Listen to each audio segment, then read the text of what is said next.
Faustino de Sinache presenta el ciclo de cine Conversando acerca de Cantinflas con Jacques Sagot. Muy buenas noches. Hoy nuevamente con el agrado aquí de mi hermanillo tenerlo aquí, a Jacques Sagot. Qué alegría tenerte de veras, ver la alegría tuya en tu rostro, saber que compartimos tanto en Zoom como fuera de Zoom. Hablamos cosas siempre esenciales de lo mal que vamos en el país, etcétera, la pandemia, toda la carajada. Pero estos momentos son tan gratos ya que compartirlos con vos y sobre todo hablar de cine. Siempre hablamos de cine, literatura, etcétera. Claro. ¿Cuál? Bueno, hoy tenemos, ahí está el detalle, Cantinflas. Sí, porque nuestro último programa, Faustinitos, fue sobre Chaplin. Claro, Chaplin, claro. que en algún momento, Chaplin, siendo quien era, dijo que en su opinión, el mejor cómico viviente era Qué Cantinflas. belleza, qué Eso lindo, dijo, qué eso dijo de lindo, su propio colega. Mira qué la lindo. generosidad de Chaplin y Claro, la claro, evidente calidad de Cantinflas, ¿verdad? claro, claro, Y claro, Cantinflas es el actor más universal que ha producido México. Eso está claro, clarísimo, ¿verdad? claro, Como actor. La época dorada del cine mexicano, sí, nos dio a María Félix, Dolores del Río, Katy Jurado, sí, Pedro Infante, sí, Jorge Negrete, sí, Sara García, sí, montones, claro, Mauricio Garcés, muchos. sí, qué Pero, bueno, pero Joaquín Pardavé, Cielo Santo, se me está olvidando uno de los claro, principales. claro, Pero ninguno de esos tiene la universalidad de Cantinflas. sí, Cantinflas, mira, es un hombre que en el diccionario de la Real Academia Española ya se aprobaron como palabras del castellano, el verbo cantinflear, sí, sí, sí, el cierto, sustantivo cantinflada ajá, y el adjetivo cantinflesco. Entonces qué yo ya bueno, puedo con toda autoridad decir, mira, no te entiendo nada, estás usando un lenguaje cantinflesco. O eso que acabas de decir es una cantinflada, ¿verdad? Mira, tenés 10 minutos de estar cantinfleando y no te entiendo nada. Puedo usarlo como verbo, como adjetivo y como sustantivo. ¿Ves si es claro, universal? Ya esas claro, palabras vos las podés usar con toda propiedad. qué bien, Entonces, para que te dé una idea, ¿verdad? claro, Sí, Cantinflas, es imposible hablar de él sin una gran sonrisa. Sin claro, una gran sonrisa. Cantinflas llegó a Costa Rica, siempre las películas de Cantinflas, todas llegaron a Costa Rica. claro, Cantinflas hizo un total de 52 películas en su mm, vida. La ok, primera en el 36, imagínate, no como Cantinflas, ahí ujú, interpretaba un papelito menor, ujú, eh, y la última la hizo en el 82, que fue El claro, Barrendero. ah, El sí, Barrendero. qué Esa bueno, fue su despedida, ¿verdad? Comenzó en blanco y negro, terminó a color. claro, Es decir, ¿cuánto es eso? Del 36 al 82. 50, Cálculo, casi 50 años 50, de 50 carrera. años, No, espérate, casi 50 años de carrera. sí, No más, ¿no? sí. ¿Cuánto? Del 80, no. Decís que del Del 36 36 al 82. al 82, 40 sí, 8 años, 48 años, 48 años, sí, bueno, 48 prácticamente años. medio siglo de carrera. Sí, Porque a súper, decir imagínate. verdad, estricto sensu, ya desde el 34 hacía unos cortitos que no están como Sí, registrados, sí. salieron unos cortos, entonces en realidad comienza en el 34. Sí, medio siglo de carrera, sí, prácticamente. Eh, a Cantinflas lo interpretó alrededor de 40 películas, 42 películas. Es difícil exactamente definirlo. Precisamente la primera gran película de Cantinflas en la que él asienta su nombre y conquista ya de manera definitiva un lugar en el Parnaso de los grandes cómicos de la historia del mundo Ahí está el detalle, que es de Sí. 1940 y que la dirigió un director muy bueno que se llamaba Juan Bustillo Oro, que solo Ok, lo dirigió en esa película. Juan ok, Bustillo Oro fue el director de Ahí está el detalle. porque después hizo otras películas. Hizo como 3 con Fernando Rivera, 3 o 4, y luego como 35 con Miguel Delgado, que era prácticamente un binomio. Miguel Delgado, el director, y Mario Moreno Cantinflas. Esos fueron los 3 directores que lo tuvieron. Juan Bustillo Oro, ahí está el detalle, nada más. Fernando Rivera para unas 3 o 4, creo que 3, y demás, formalmente se decantó por Miguel Delgado, que es el que hizo el corpus más grande de las casi 40 películas que hizo Cantinflas, siendo Cantinflas. Claro. Hizo 52 películas en total, pero como Cantinflas, el personaje de Cantinflas, si me sirve bien la memoria, aparece en 42 películas. Okay. En 42 películas interpretó ese personaje que él creó, que se llama Cantinflas. Y bueno, en 1956, cosa muy rara, lo dirigió Michael Anderson, un director estadounidense, cuando hizo La Vuelta al Mundo en 80 días. Claro. 1956, a colores, gran película, divertidísima, basada en la novela de Julio Verne, Le Tour du Monde en 80 jours, con David Niven. David Niven haciendo el personaje de Phileas Fogg. Qué interesante, es que Julio Verne tenía ese sentido maravilloso para la onomástica. Phileas Fogg era un inglés, maniático de la puntualidad, porque por eso se propone hacer la vuelta al mundo en 80 días y le funciona, ¿verdad? Era un maniático de los relojes de la puntualidad, era un inglés. ¿Qué te sugiere el nombre Phileas Fogg? Siendo un inglés, Phileas de filia, amor a, ¿verdad? Un filántropo, filia, amor por el antropos, amor por el ser humano. Hemofilia, amor por la sangre, ¿verdad? Filia, Phileas Fogg, un amante de la neblina. Entonces, el personaje en la novela de Julio Verne, que lo interpreta David Niven maravillosamente, porque tenía que ser un británico elegante, recto, así embarado, como que se hubiera tragado una escoba, aristocrático, muy culto, muy witty, muy sutil y muy inteligente, muy educado. Ese es el personaje de Phileas Fogg, el amante de la neblina, porque todos sabemos que en Londres hay mucha neblina, ¿verdad? Entonces, Julio Verne le pone por nombre Phileas Fogg.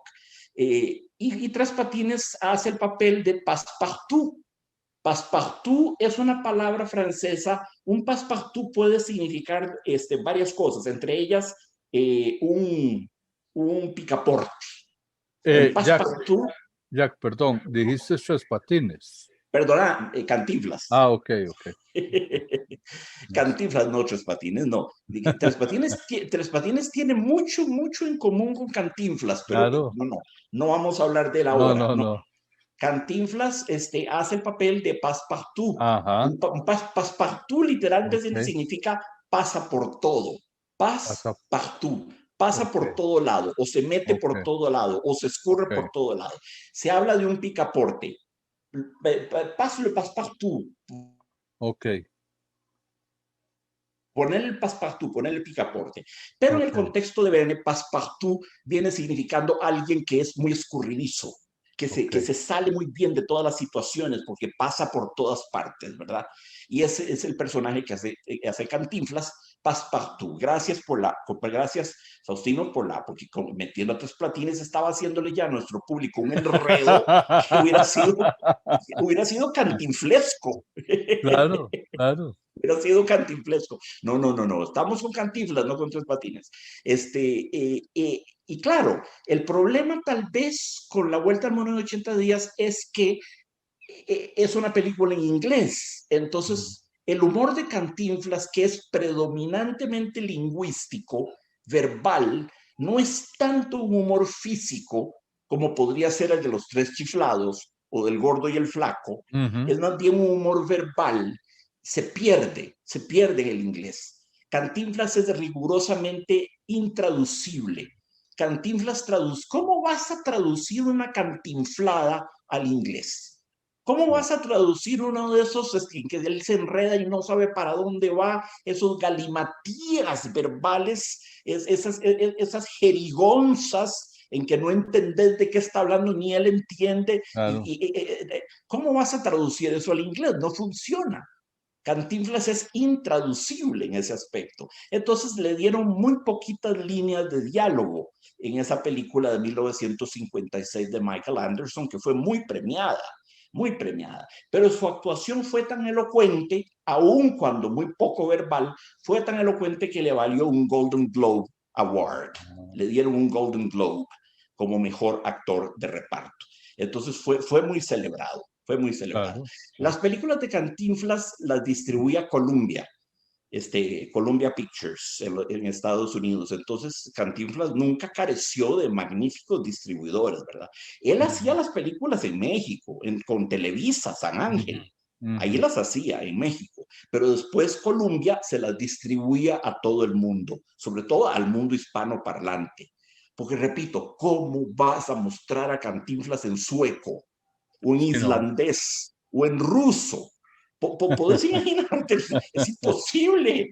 Es que es un humor muy íntimamente ligado a la lengua española. Eso es lo que nos lo hace tan querido, claro, claro. tan querido a Cantinflas. Sí, Es que es sí, un humor muy de la hispanidad, ¿verdad? sí, muy Y nuestro. muy nuestro y muy de la mexicanidad. Claro, claro. Cantinflas nació en 1911, fíjate vos, en 1911 en México, y murió también en México, DF, en el 93. Nació en una familia muy pobre, con 8 hermanos, una familia muy pobre en el barrio de Tepito, Ujú, un barrio marginal, un barrio ujú, proletario, ¿verdad? No te diré que fuera una favela, no te voy a ujú. decir que fuera Cielo Santo, la Carpio o el Triángulo de la Solidaridad ¿verdad? Ese tipo de cosas. No vivía en un tugurio, pero era una vida muy austera, por decirlo menos, muy sobria, muy Claro. sobria. Además, tened esto en cuenta, Faustino, y ustedes, queridos oyentes que nos están escuchando. A Cantinflas hay que ponerlo en contexto, hay que ponerlo en contexto histórico. Él hace su primera película en 1936. Bueno, atención, ¿en qué andaba México en esa época? La Revolución Mexicana duró de 1910 a 1920, la década fatídica, Sí, la década fatídica. Y para algunos estudiosos muy serios, la Revolución Mexicana, realmente las turbulencias de la Revolución Mexicana llegaron hasta 1940, duraron más todavía. Hay mm, algunos que dicen, no terminó en 1920, terminó en 1940. Los ecos, los aftershocks, como después de un terremoto, ¿verdad? Que tenés ujú, réplicas, llegaron hasta 1940, ujú. que es el año en que Cantinflas debuta, con ahí está el detalle. Entonces, Cantinflas hace su primera película en el 36. Bueno, la revolución mexicana, terrible episodio de la historia patria, con sus héroes folclóricos, Pancho Villa, Venustiano Carranza, todos los que conocemos, Porfirio Díaz, que fue el presidente defenestrado. Fueron 10 años terribles. Nadie se imagina. La guerra civil mexicana, la revolución mexicana, causó más de 1 millón de muertos, Sí, Faustino. sí, sí, Más sí. de 1 millón de Fue muertos porque fue muy tremendo. larga. Sí, Fue muy larga.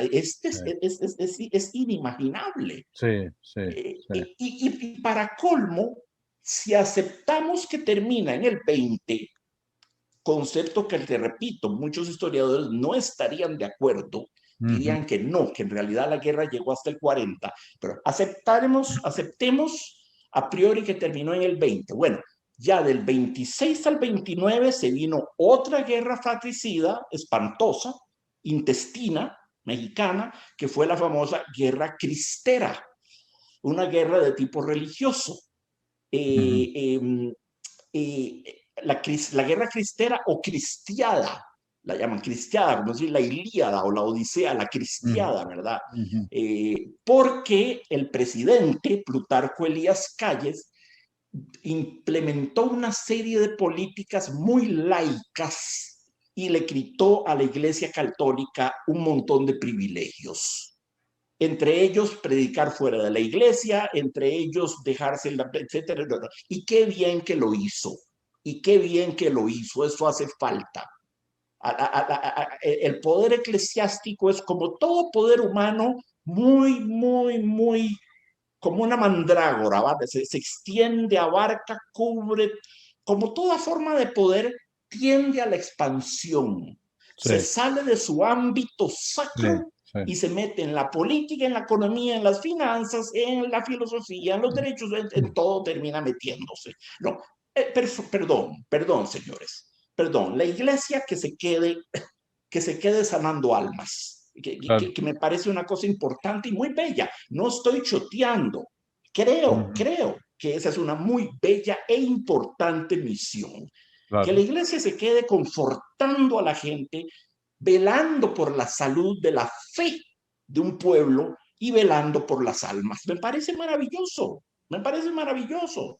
Me quito el Sí. sombrero ante eso. Pero ¿cuándo se salen de sus límites y pretenden controlar toda una sociedad y meten la cuchara en absolutamente todo y se pronuncian con respecto a absolutamente todo, que son posturas que incluso el Papa Juan Pablo desaconsejó muchas veces en varias encíclicas? Dijo, no se puede mezclar el reino de Dios y las potestades de la iglesia. No deben contaminarse con este tipo de cosas, ¿verdad?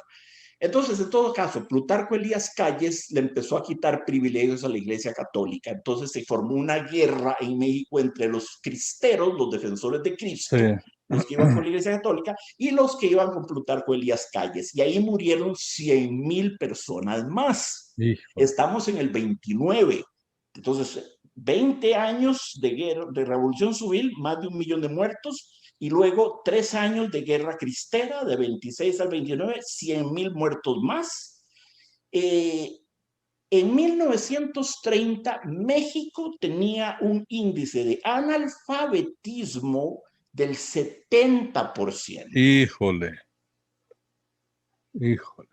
6 años antes de que Cantinflas hiciera su primera película, México tenía un índice de analfabetismo y de agrafia, porque tampoco sabían escribir, eran ágrafes y eran iletrados y eran analfabetos, del 70%.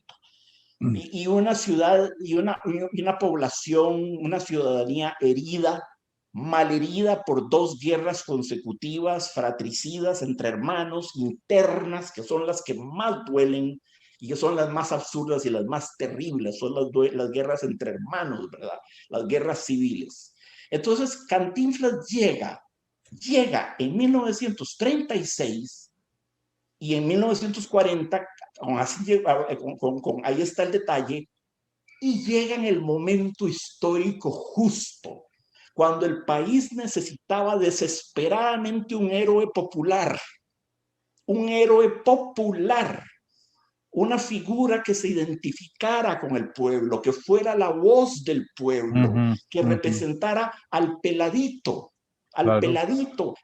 chonete, al pobretón, Sí. al campesino, Sí. como se dice en México, sin ningún matiz derogatorio, atención, sin ningún matiz despectivo, un peladito. Cantinflas es un peladito. Cantinflas no es un pachuco, atención. Sí. No es un pachuco, no es un insolente, no es un vasto, no es un safio, no es un vulgar. Su humorismo no es el de Jim Carrey, o el de No, Mike nunca, Myers, nunca, nunca. o el de Will Ferrell, o el de Chris Farley, o de estos comiquillos cochinos, el otro, Adam Sandler, Sí. que están, Qué pereza. esas son No. comedias de, Faustino, esas son comedias de flatulencia. Sí, sí, sí, sí. Son comedias de Sí, flatulencia, son sí, chistes digestivos. sí, Ya sí, perdón que se los diga, amigos, es apelar al más bajo común denominador posible. sí. Ya es reírse de lo más innoble y de lo más vil que puede haber. Cantinflas era un peladito, pero era noble, Sí, tenía sí, principios. Se recostaba siempre del lado de los desposeídos, de los marginados, de los pobres. Era el típico peladito que lograba vencer a los poderosos a punta de astucia. A punta de astucia, ¿verdad? Era el débil que lograba vencer a los poderosos con su astucia y con sus juegos de palabras. Y era un peladito conocido por su atuendo. ¿Cuál era el atuendo de Cantinflas? Bueno, ya hablamos la vez pasada de que Chaplin era, con respecto a la sociedad que lo rodeaba, Chaplin era un dandy. Claro. Era un dandy venido a menos, porque los vestiditos se le veían raídos, se le veían viejos, se le veían, ¿verdad?, erosionados, percudidos, pero usaba su bombín y su bastón y su saquito abrochonado acá y un lacito negro aquí y los pantaloncitos bombachos. Era un hombre que no se vestía como todo el mundo. Cantinflas también tenía un atuendo que lo singularizaba. Vamos a ver, tenía un gorrillo puntiagudo de alas cortas, ¿verdad? Se ponía un pañuelillo aquí en el pescuezo, un pañuelillo rojo. Luego venía la camisa que se veía percudida y sucia, una camisa toda percudida, el pantalón por debajo de las caderas a media nalga, es evidente que en ese vestido él cosía la camisa al pantalón, Claro, porque si no se le caería inexorablemente. Entonces era una camisa cosida al pantalón, pero el pantalón quedaba a mitad de nalga, ¿verdad? Yo cuando era chiquillo andaba a menudo con los pantalones caídos. Mi tía abuela, pero pues se parece Cantinflas. Y yo no sabía quién era Cantinflas. Pero deje de andar, mijito, deje de andar como Cantinflas, se va a caer, mire cómo andan los ruedos, igualitos como era Cantinflas. Este chiquito nos salió a Cantinflas, crecí siendo comparado a Cantinflas porque usaba los pantalones caídos. Pero Cantinflas usaba los pantalones a media nalga. Eran los pantalones bombachos, los zapatillos todos pulgarcillos. Y acordate que usaba un jirón negro de tela toda desgarrada que le colgaba de un hombre que según él era la gabardina. Faustino, según él eso era una gabardina. Un chuica negro todo hecho una cochinada que según él era la gabardina. Entonces, esos zapatos, esos pantalones bombachos a media nalga. En lugar de faja usaba un cordón. Usaba una cuerda vulgar de jalar vacas, una cuerda con un nudo que le quedaba como en el ombligo y luego el pantalón para abajo, ¿verdad? Siempre uno como con una incomodidad, uno como temiendo que ya se le iba a caer el pantalón, lo que no iba a suceder nunca, por repito, lo tenía amarrado, lo tenía cosido a la camisa. Entonces, ese era el atuendo de Cantinflas, del peladito, el hombre de la calle, el vulgum pecus, el pobre. Hay muchos puntos en común entre Chaplin y Cantinflas. Cierto, Chaplin era un dandy y Cantinflas era un anti-dandy.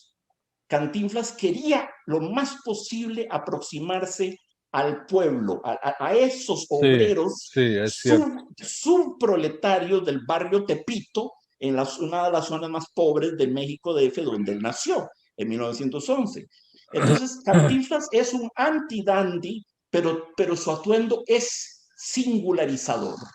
Es un atuendo, es lo que todo buen cómico tiene que tener, una cierta forma de vestir que forme parte de su persona integral, ¿verdad? Es como su habla, su vestimenta es como su habla. Entonces, es tantas cosas que se pueden decir de nuestro querido amigo Mario Fortín Alfonso Moreno Cantinflas. Ese era el nombre entero. Mario Fortín Alfonso Moreno Cantinflas. Mario Fortín Alfonso Moreno. Hay una escena famosa en El Padrecito en que los papás traen al bebé para bautizarlo. Y señora, venga, ¿y qué nombre le va a poner al bebito? Lo vamos a llamar Nepomuceno. No lo bautizo. no la bautizo. ¿Cómo le van a hacer esto a esta criaturita? Pobre criaturita inocente, con un nombre tan ridículo. Van a pasar humillándolo y riéndose de todo eso. Yo me niego a bautizarlo, señora. Me niego a bautizarlo. Pobre criaturita, mírala, qué inocencia. El pobre besito, ¿qué les ha hecho para merecer este castigo? Nepomuceno, eso es un nombre ridículo. Yo no lo bautizo así. Pónganle Juan, Gabriel, Carlos, Emanuel, lo que quieran. Pero no le pongan Nepomuceno. ¡Qué horror! Y el nombre Nepomuceno existe. Lo que es más, Claro, es el nombre claro. de un compositor, Sí, Johann sí. Nepomuk Hummel, un compositor muy de tercer orden, alemán, Johann Nepomuk Hummel, Johann Nepomuk Nepomuceno. El nombre existe, pero Cantinflas se niega a bautizarlo en el Padrecito, ¿verdad? Ah, no, no, sí, Cantinflas es una cosa sensacional. Nadie sabe, no especulen, amigos, no pregunten, no se traguen mentiras. Nadie sabe de dónde viene el nombre Cantinflas. El propio Cantinflas ha dicho muchas veces que él mismo no sabe el origen de su nombre, que empezó de pronto. En una Sí, película claro. salió con el nombre de Canti. Canti, en uno de los cortitos que hizo antes de, ahí está el detalle, que es su gran debut del 40, salió como Canti. Poco a poco se convirtió en Cantinflas. Se Sí. han esgrimido todo tipo de hipótesis. Él mismo dice, no pierdan el tiempo. Llegué a ese nombre, no sé por qué ni cómo. Tal vez me lo soñé, decía él. Ok. Entonces no tiene caso inventarnos muchas razones de por qué, ¿verdad? Eh, sí, qué sensacional, sí, sí, qué sensacional. Se casó con una rusa muy, muy guapa, Valentina Ivanova Suvarov. Estuvo casado con ella de 1936 hasta la muerte de Valentina en 1966. Que era La la conocí. hija, perdón, que era la hija del dueño del circo. Sí, exactamente, Sí, sí. ok, Porque artista, muy importante eso, que dicha lo que menciona Faustino. Cantinflas comenzó como un artista circense. ok, Él hacía ok. payasadas, él hacía acrobacias y acrobacias peligrosas. Acrobacias peligrosas Sí, sí. sin red de protección. Bailaba, cantaba, o Sí, decía él que cantaba, ¿verdad? Habría que sí, oírlo. sí, Hacía de todo. sí. Era un complete comedian, hacía lo que había que hacer en un Claro, circo, claro, trucos de magia, claro. acrobacias, chistes, payasadas, lo que fuera. Comenzó como un circo, luego subió un poquito de nivel a lo que se llamaba un show de carpa. El show de carpa no era ya un circo, era una carpa, pero más pequeña. Y lo que Ok. hacía eran espectáculos un poquito más refinados. Quiero decir con ello, como obritas de teatro, Ok, ya con un guión y con un papelito y ok, con una cosa así. ok. Del show de carpa evolucionó al teatro, propiamente dicho, actor de teatro. Y del teatro pasó al cine. Entonces, esa fue su evolución, del circo al show de carpa, del show de carpa al teatro y del teatro al cine. Y ahí enamoró a todo el mundo en Televisa y le Claro, dieron un claro, potencial terrible. Y ahí está el detalle, fue tan inmensamente exitosa que se quedó para siempre Cantinflas y claro. nació un mito y nació un comediante y uno de los rostros más queridos. Sí, se casó con esta rusita Valentina Ivanova Subarev, que era bailarina rusa, que trabajaba en el circo. Ujú. Cantinflas no fue nunca muy bien portado, ¿verdad? En ese aspecto, creo que podemos decirlo. Tuvo especialmente notorio fue un romance que tuvo, pero ¿cómo lo voy a culpar? ¿Cómo lo podemos culpar? Faustino de Sinach, ¿cómo voy yo a ponerme aquí de Torquemada o de Savonarola o de Bernardo Guío o de Pedro de Arbués para mandar a la pira crematoria a un hombre que tuvo la debilidad de enamorarse de la bellísima, de los rostros más bellos que han bendecido el celuloide, Miroslava Stern, aquella actriz checa, judía, hija del doctor Otto Stern, Ajá, que salió huyendo de la Rusia comunista, de Checoslovaquia, de Praga, era judía, ajá. Miroslava, Miroslava Stern, apellido típicamente judío, se Ajá. instaló en México y hizo una carrera bastante destacable, trabajando incluso en una película dirigida por el grandísimo Luis Buñuel, que tuvo, cuando se fue de Francia por el franquismo, cuando se fue de España con el triunfo de Franco, el triunfo del generalísimo Francisco Franco Bahamonde, por la gloria de Dios, como decían, ¿verdad? Sí, sí. La Iglesia Católica apoyando a Franco Faustino. Qué barbaridad. ¡Qué vergüenza! ¡Qué vergüenza! Si es que la Sí, Iglesia tiene muchas cosas de las sí, cuales responder. sí, Bendecían las armas de los franquistas, monarquistas, falangistas y carlistas, sí, y no bendecían las armas de los republicanos. sí.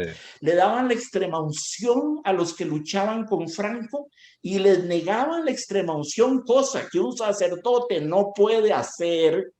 Tiene prohibido negar la extrema unción, tiene que administrársela a una persona que la pida, sea cual sea su orientación religiosa o política. Se la negaba a los heridos de muerte de Franco. Entonces, para variar, la Iglesia Católica del lado de Franco. Igual que la Iglesia Católica del lado de las monarquías absolutas francesas de Luis XIV, Luis XV, Luis XVI, que eran declaradas monarquías absolutas por decreto divino, por voluntad divina, y la Iglesia refrendaba eso. Ahora, noblesse oblige, no seamos injustos. Hubo un buen número de sacerdotes de la Iglesia Católica Española, ajá, de simpatía republicana, que apoyaron a los republicanos. Y sí los bendecían, y sí los reconfortaban, y sí les daban la extremunción. Y lo que es más, fueron encarcelados por ellos y pagaron con sus vidas. Entonces, no quiero ser aquí un bicho injusto y no quiero universalizar. No era la totalidad de la Iglesia Católica la que se volcó con Franco. Hubo sacerdotes muy lúcidos políticamente. No muchos, pero los hubo.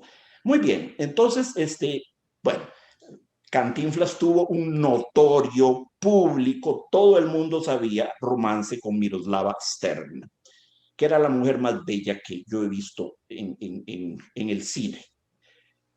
¿Qué va Elizabeth Taylor? ¿Qué va Ava Gardner? ¿Qué va? Nada. Mira, era una belleza extraordinaria, ¿verdad?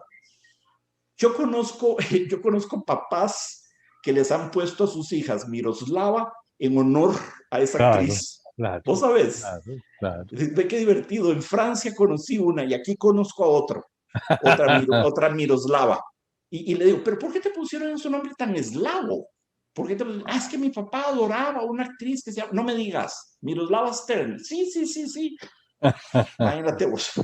Entonces Cantinflas tuvo la debilidad, pobrecito, de enamorarse de Miroslava Stern. Le dio muchas opciones. Lo que él no manejó bien fue que le creó a la pobre Miroslava muchas expectativas de que se iba a casar con ella.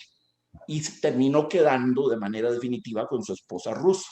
Claro. Y Jacobo Zabludovsky, el periodista mexicano, ya de Dios goza, que era un periodista muy serio, muy serio, no era un periodista de gossip. Jacobo Zabludovsky sostiene que el suicidio de Miroslava Stern en 1954 se debió a que Cantinflas ya definitivamente le dijo que no iba a dejar a su esposa. Es cierto, yo lo leí. Sí. Parece que Cantinflas tendría en su conciencia ese suicidio. Porque se han especulado otras cosas, se han especulado que el torero del cual estaba enamorado Miroslava, el torero español se había enamorado de la mamá de Luis Bosé, ¿verdad? Pero no, parece que Cantinflas es el que estuvo detrás de eso. Todo parece indicar. Bueno, no nos desviemos por los caminos de la chismorrería, lo cual siempre es sabroso, pero... Es entretenido. Sí. Espérate para ver.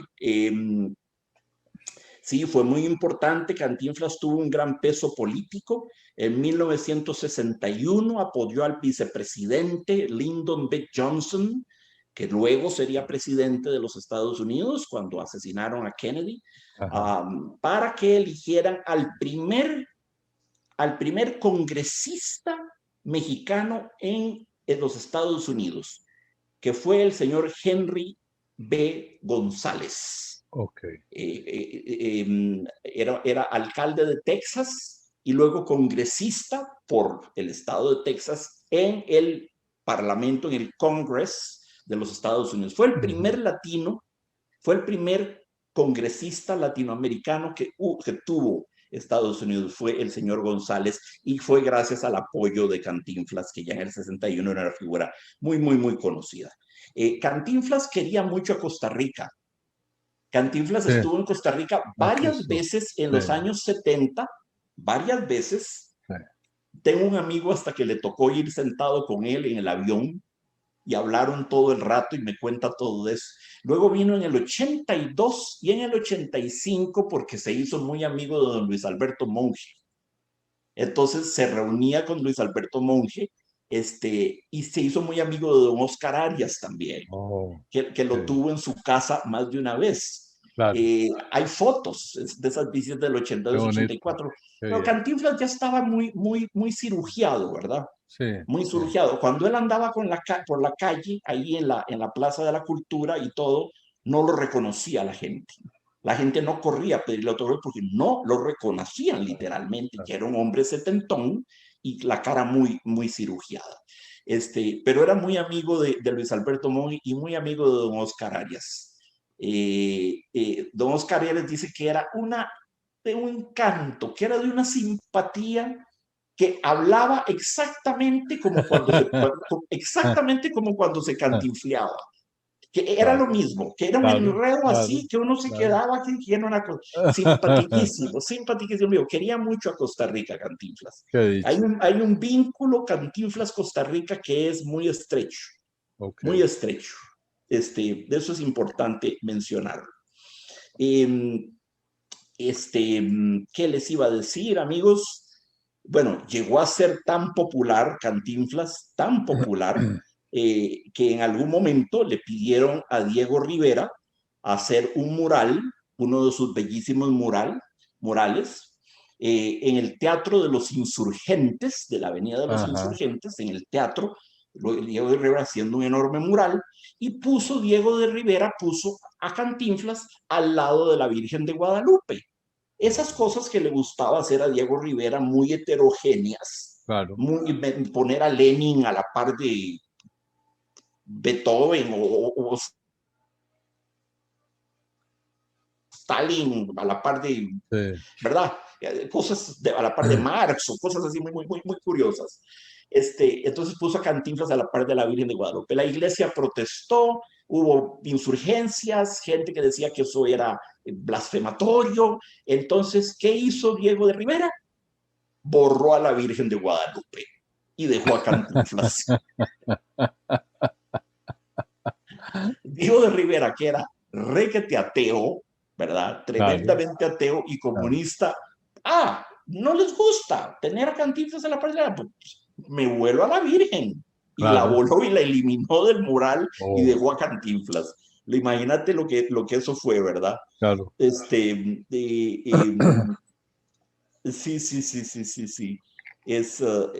Cantinflas hizo de todo en su vida. Mira, hizo de torero, de profesor, de sacerdote, de ministro, de diputado, de embajador, de conserje. Hizo de patrullero, de barrendero, de mosquetero, específicamente de D'Artagnan.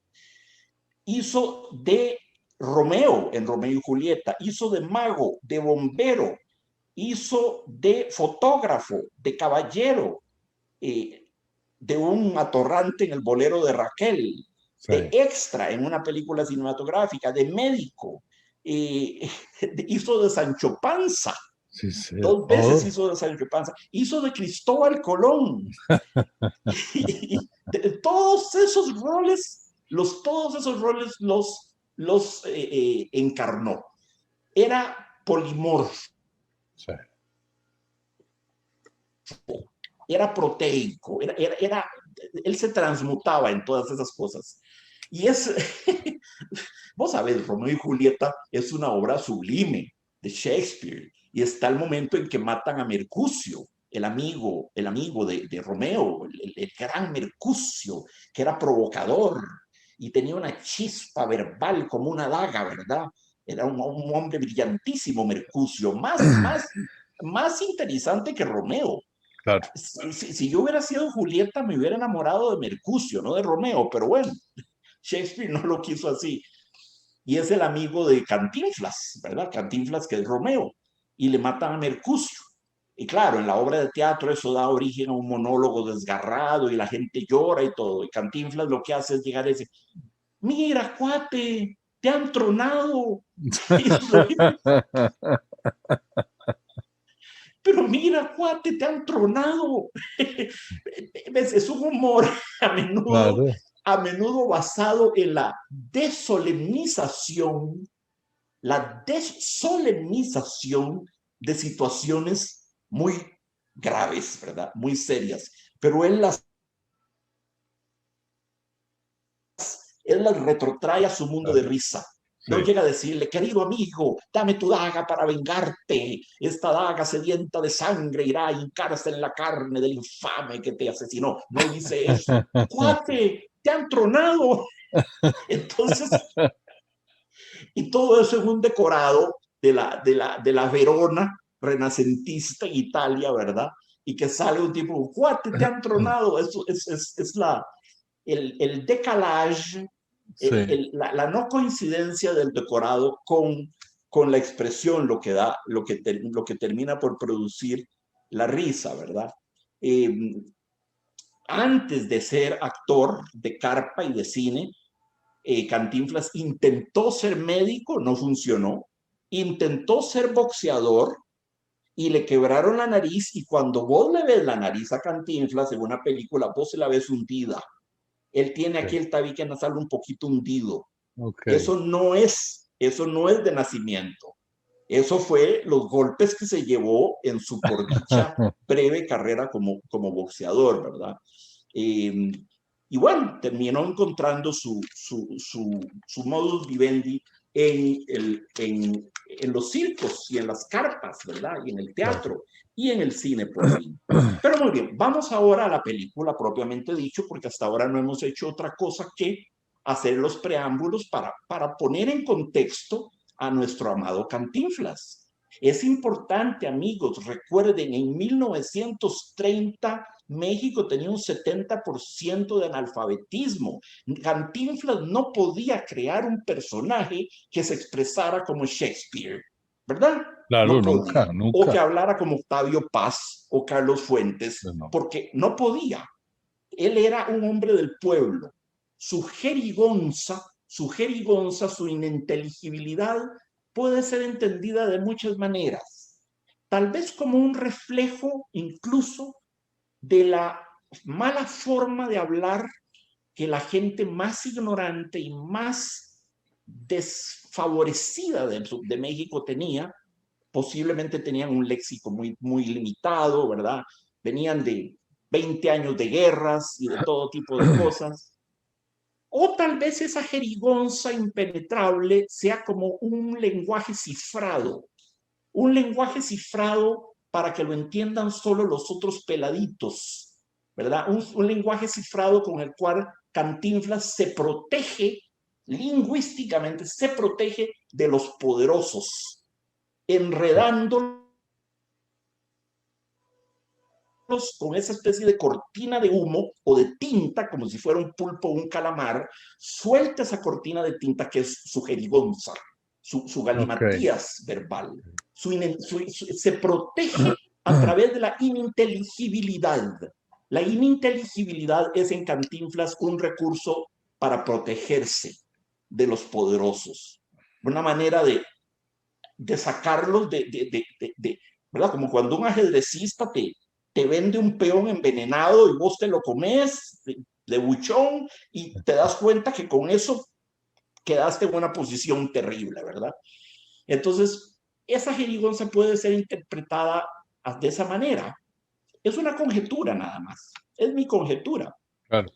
Podría ser un arma más, una especie de cortina de humo para protegerse de los muchos malvados que existen en sus películas, recolectores de impuestos, políticos corruptos, Sí, presidentes sí. podridos, científicos locos, burócratas empoderados. Hay toda una galería de villanos en las películas de Cantinflas. Es un mundo muy maniqueo, muy maniqueo. Está él, los pobres que él protege siempre, o los discapacitados, la chiquita ciega.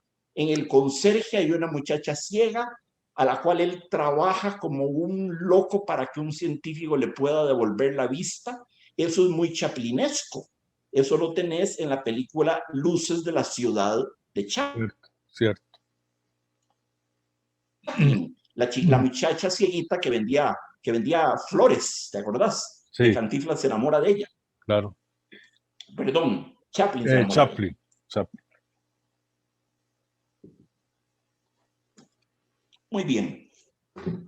Lo primero que tenemos que decir, de ahí está el detalle, es que la película es un éxito no solo por Cantinflas.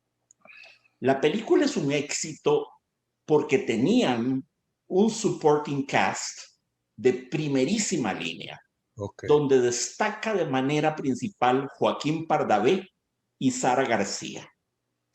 Entonces, esos dos comediantes acuerpan a Cantinflas, lo acuerpan y son divertidísimos ellos también. Entonces, no es un solo de Cantinflas, no es una cadenza de virtuosismo sola de Cantinflas.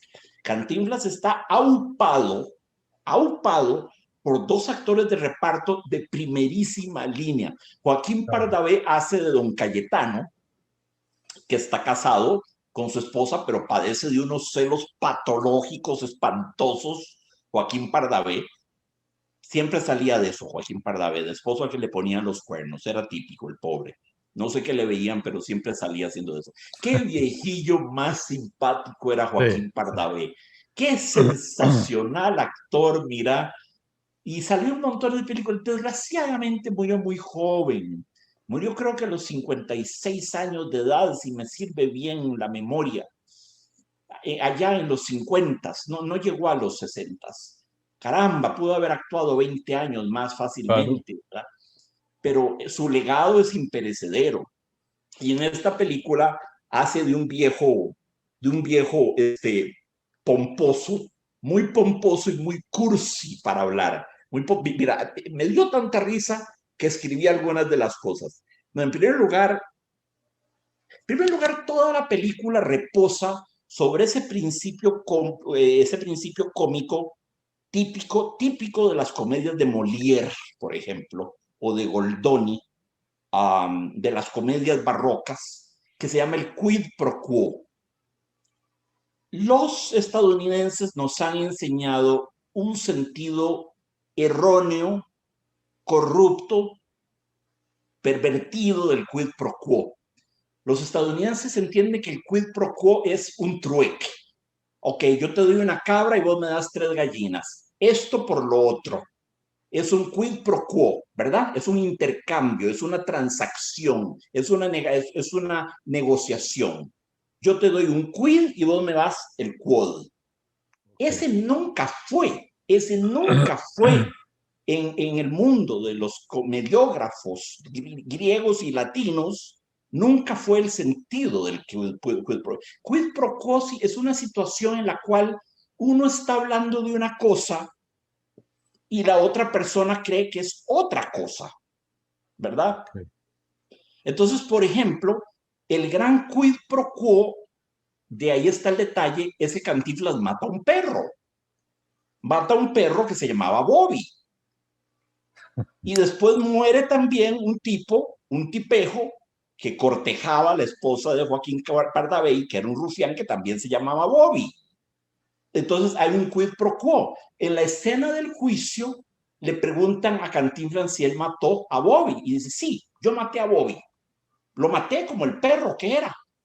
Y los fiscales es un cínico, es un monstruo. Miren cómo se refiere a la víctima como un perro.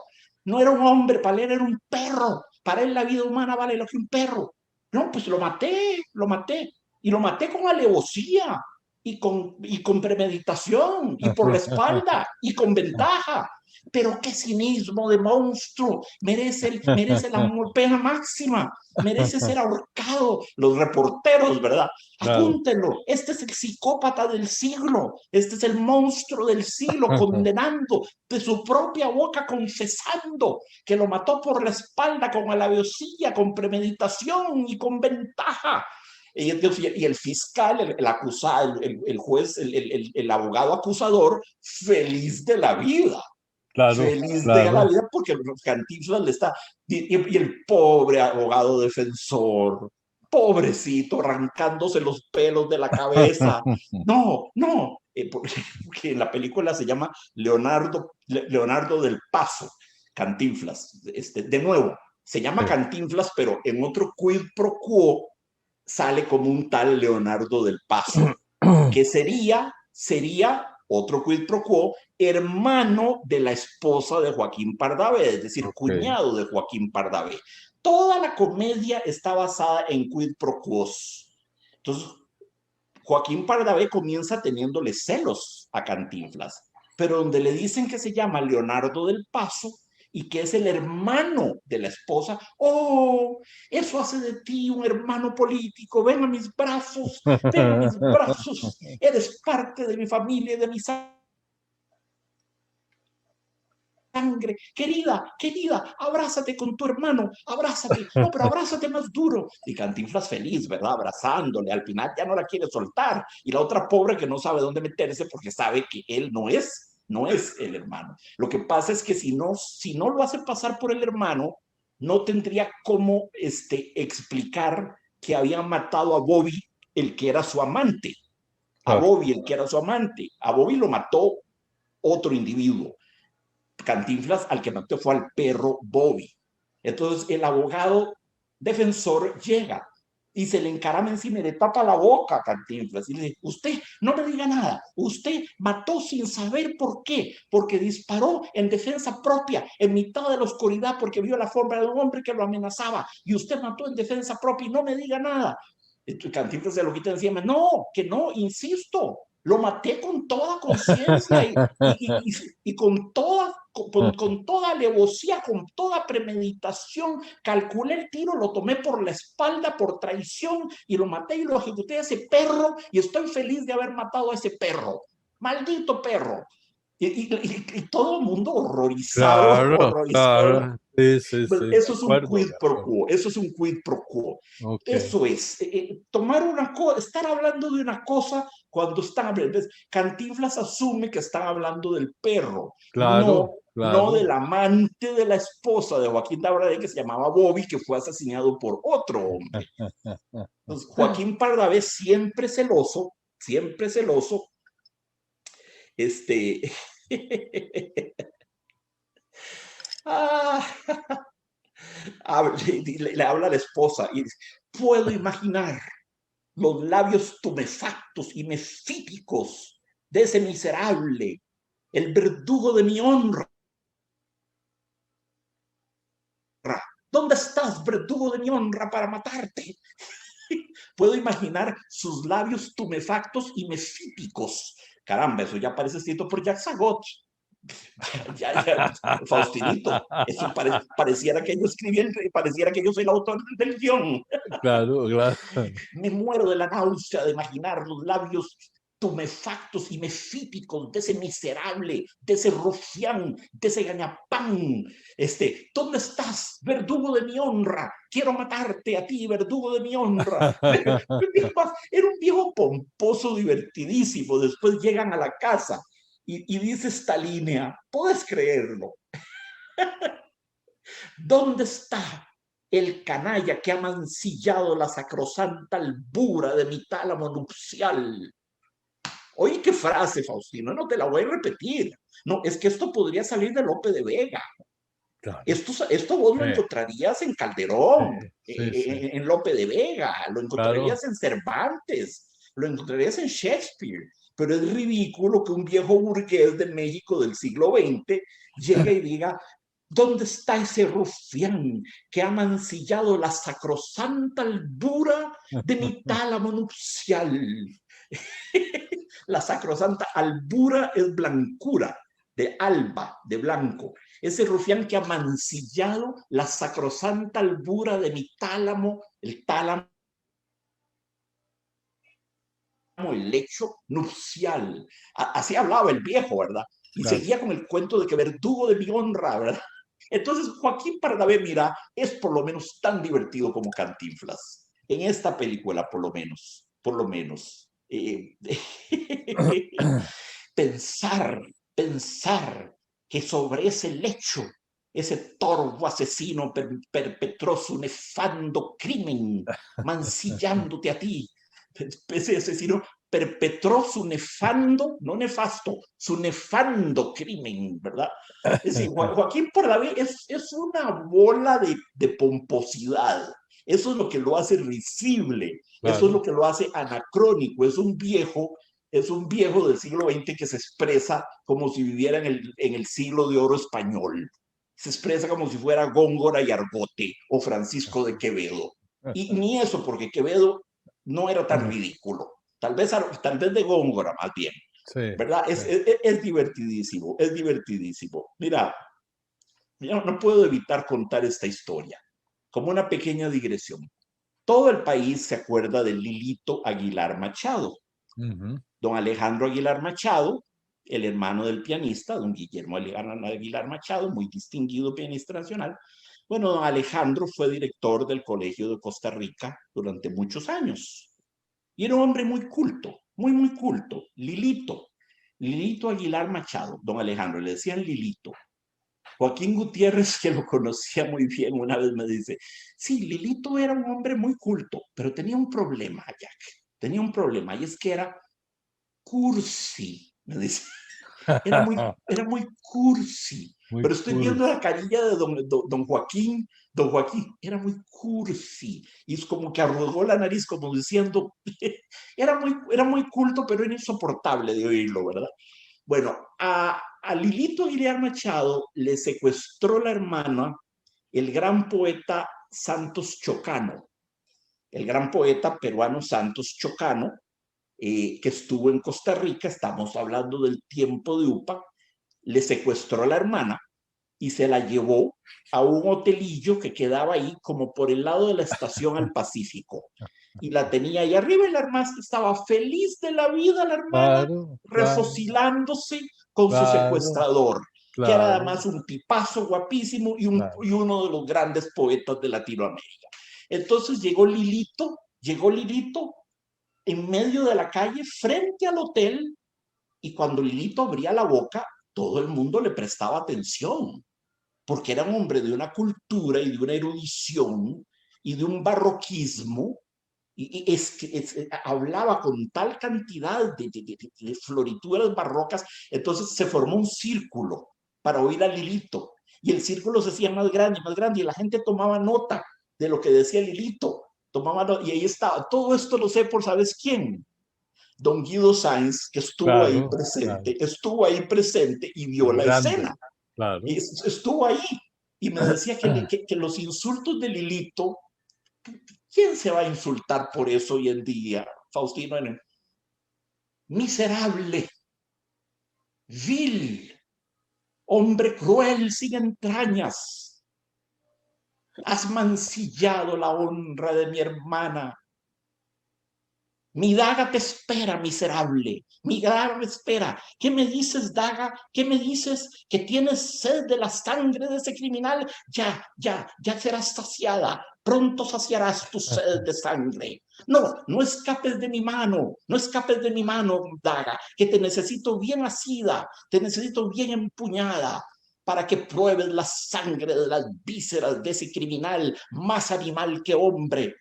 ¿Qué me dices, daga amada? ¿Qué me dices al oído tú, compañera de mis 1000 batallas? ¿Que estás sedienta de probar la sangre del miserable? Sí, yo también, pero debes tener paciencia, debes esperar que baje para hundirte hasta la empuñadora en su vil y corrupto cuerpo. Esos eran los insultos. Hombre vil, inescrupuloso canalla, miserable, rufián, granuja infame, baja y ten el coraje de enfrentar mi sedienta daga que clama por venganza. Faustino, ¿qué dirían hoy? ¿Qué diría hoy un tipo que llega? Traducime eso a Pachuco. ¿En qué se convertiría eso? Ya no en Lilito Aguilar Machado, olvídate del Lilito Aguilar Machado, porque lo que hizo fue un monólogo de teatro. La gente lo apuntaba porque era una pieza oratoria. Faustino era una pieza oratoria de Lilito y seguro Santos Chocano muerto de la risa arriba revolcándose y la hermana feliz haciendo el amor con su novio. Claro.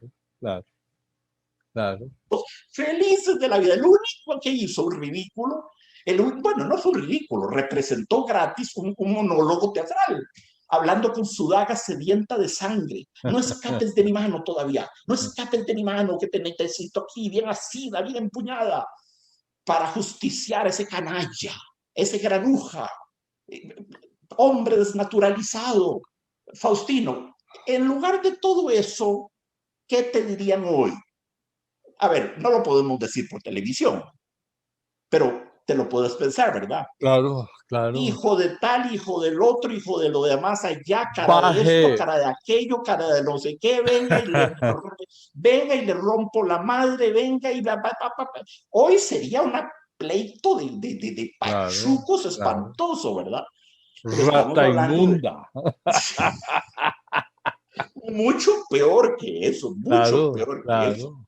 Pero estamos hablando de los 40 y Lilito era un hombre que cuando hablaba la gente se sentaba a escucharlo, ¿verdad? Bueno, Santos Chocano nunca bajó del hotel. Por supuesto. Siguió y hasta que se fugó con la hermana de Lilito cuando le dio la gana, con la hermana feliz de la vida de haber sido secuestrada por aquel hombre, ¿verdad? Y Lilito pues nos obsequió a todos una pieza oratoria inmortal, una leyenda urbana, pues me recuerda a Joaquín Pardavé, ¿verdad? Me recuerda a Joaquín Pardavé. Entonces, claro, después usa la palabra psicalíptico, refiriéndose al supuesto amante de su esposa. Psicalíptico significa, dícese de alguien que vive en permanente estado de excitación sexual. Es una condición psicalíptica. No diré que equivalga al priapismo, porque el psicalíptico no es tan puntual. No se refiere a una especie de erección permanente. Se refiere más bien a alguien obseso el día entero con el tema de la sexualidad. Esa es una personalidad psicalíptica. Entonces, de pronto, don Joaquín Pardavé, hasta enseñándonos castellano, usando esos arcaísmos y ese tipo de lenguajes. Ay, por favor, mancillador la sacrosanta albura de mi tálamo nupcial. Faustino rodaba por el suelo de la risa. Rodaba yo por el suelo de la risa, porque ¿verdad que yo no hablo así, Faustino? Nunca, no. A mí me critican mucho por manera de hablar y de escribir. Yo sé que yo soy barroco. No, eso lo tengo claro, pero espero no serlo al punto de Joaquín Pardavé. Nunca. Amigo, decime que no. No, por supuesto que no. Y que la gente no sepa lo que hablamos, ¿verdad? Cuando vos hablas.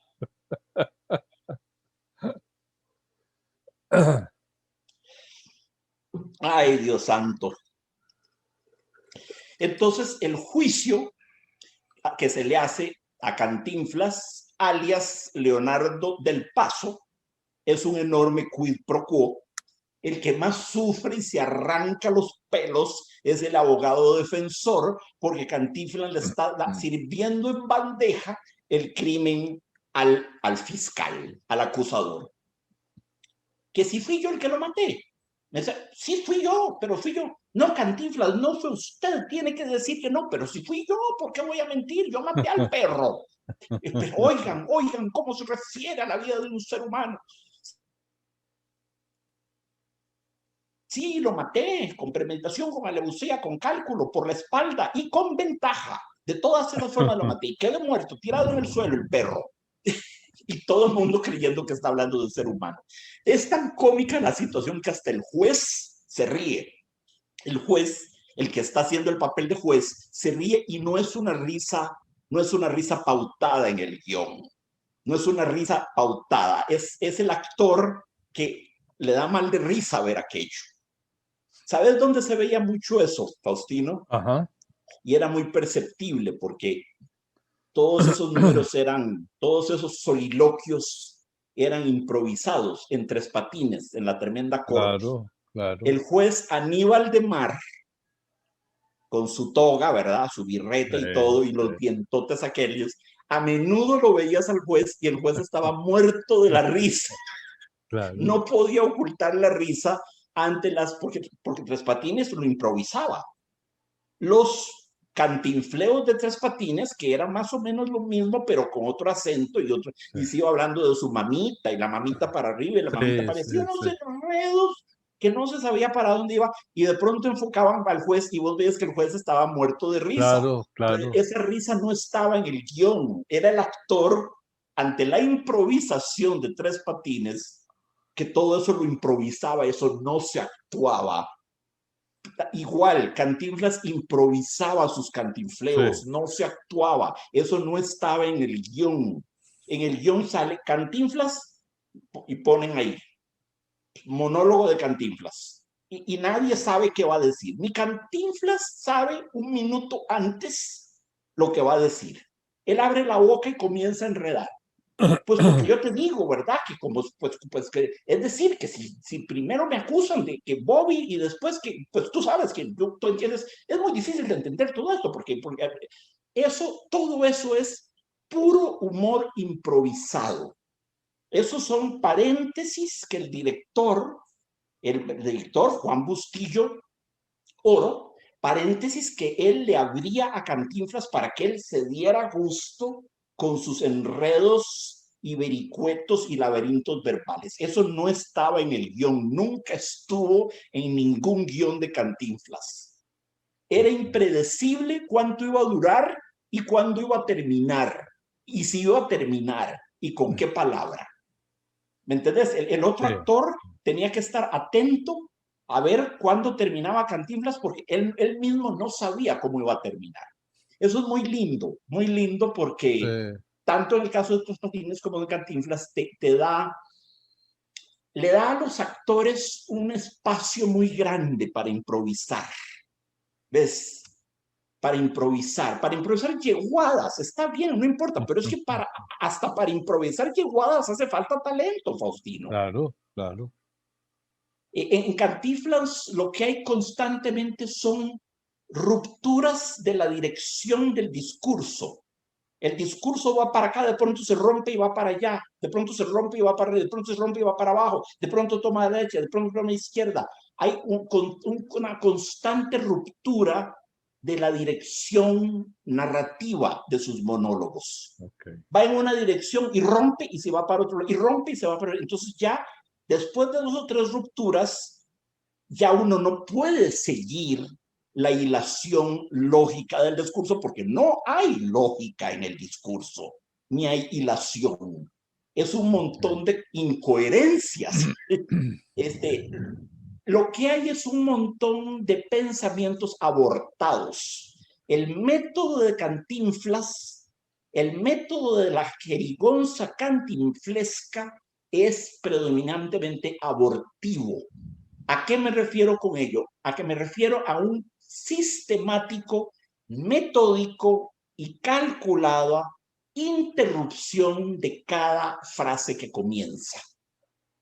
Entonces, nunca termina una frase, nunca termina un pensamiento. Sistemáticamente aborta esa dirección y toma otra dirección, que aborta a su vez y toma otra dirección. Y ninguna llega a ningún lado. Y al final lo que tenés es un rompecabezas que no sabes por dónde empezar a hablar. Es muy interesante desde un punto de vista lingüístico, pero esto sería un trabajo como para otro programa más detallado, ponerse a analizar la ilogicidad, el carácter nonsensical, sin sentido del cantinfleo. Es un fenómeno lingüístico muy valioso, Faustino, muy valioso. Te voy a decir, mira, en el cantinfleo tenés ya elementos de lo que podríamos llamar el monólogo interior. Atención. Okay. El monólogo interior, como lo cultiva Yolanda Namuno en La Ruta de su Evasión, ¿verdad? Que es de 47. Tenés ya elementos del monólogo interior. En el cantinfleo tenés algo también del fluir de la conciencia. Del fluir de la conciencia como lo encontrás en el Ulises de Joyce, que no entendés nada de nada. No entendés nada de nada. Tenés mucho de lo que se llama escritura automática, que los que practicaban los surrealistas, ¿verdad? Escritura automática. Escribí lo que te salga. A ver, lo que te vaya saliendo, escribilo.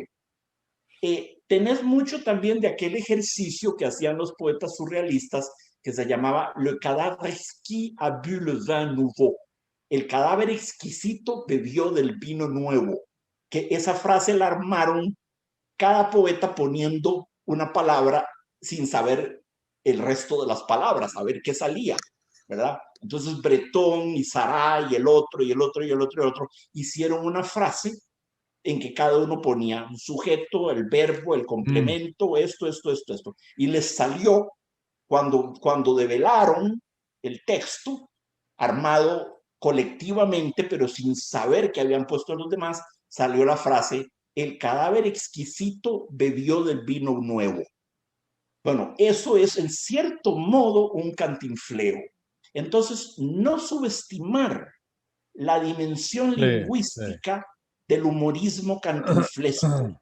Esa dimensión lingüística de él cumple muchas funciones. Cumple con una función social, atención. Es el peladito hablando en cifrado, hablando en código para defenderse de los poderes de los poderosos. Es lo que hacen todos los débiles de este mundo.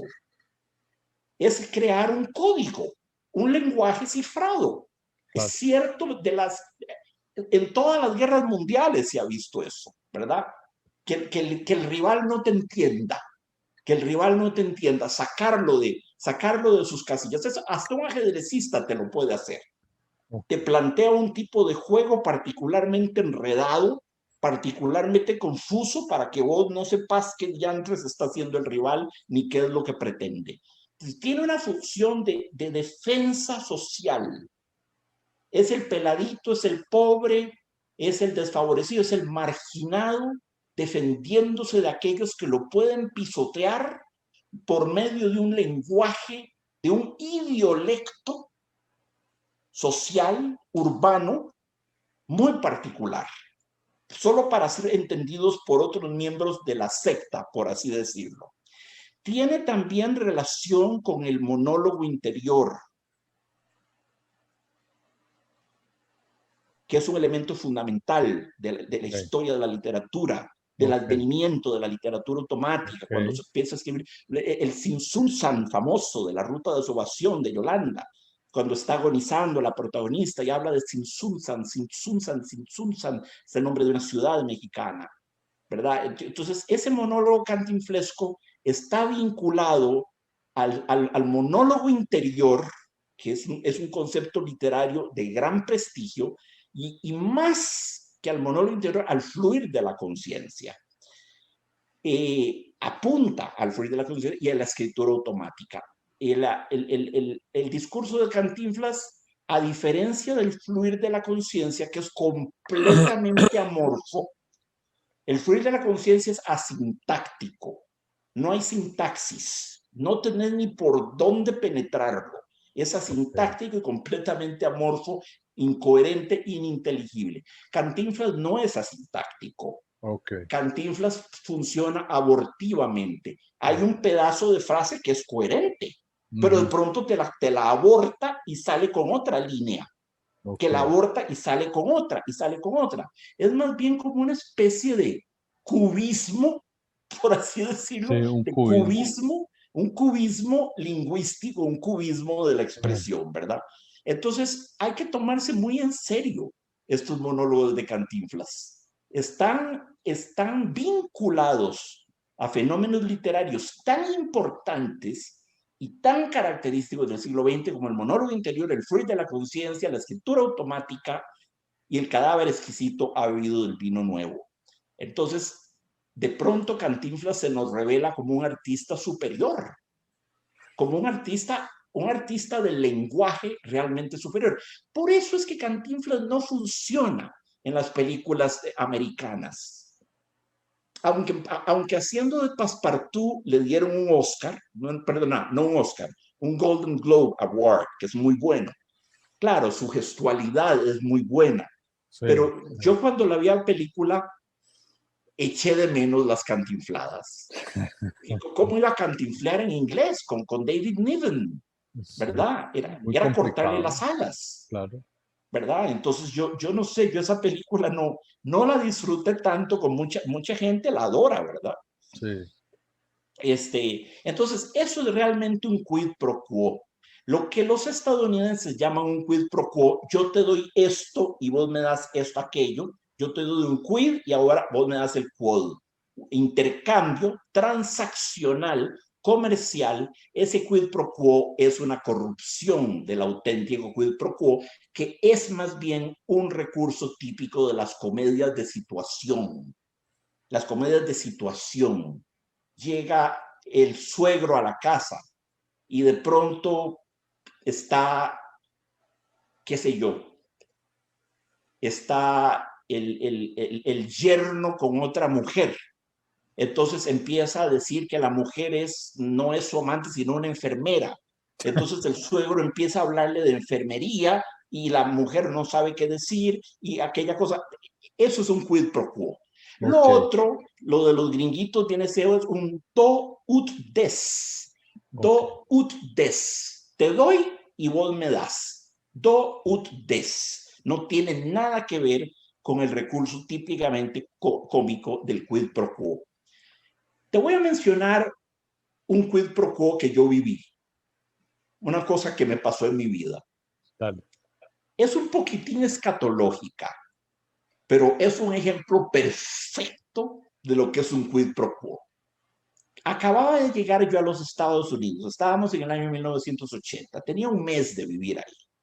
Iba en carro con un amigo muy querido, Brian Davis. Y me dice Brian Davis, oh, I'm so exhausted. I'm so exhausted.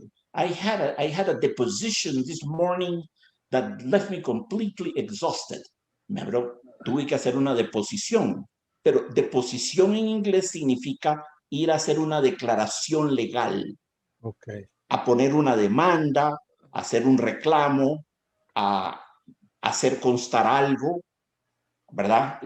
Es una acción de tipo legal, de tipo jurídica. Una deposición es una declaración, pero yo no digo a declaration, dice a deposition, una deposición, eso es. Pero claro, yo oí deposition y lo interpreté en el sentido orgánico, una deposición, ¿verdad? El acto de defecar, ¿verdad? Así lo entendí yo, que venía el carro con él.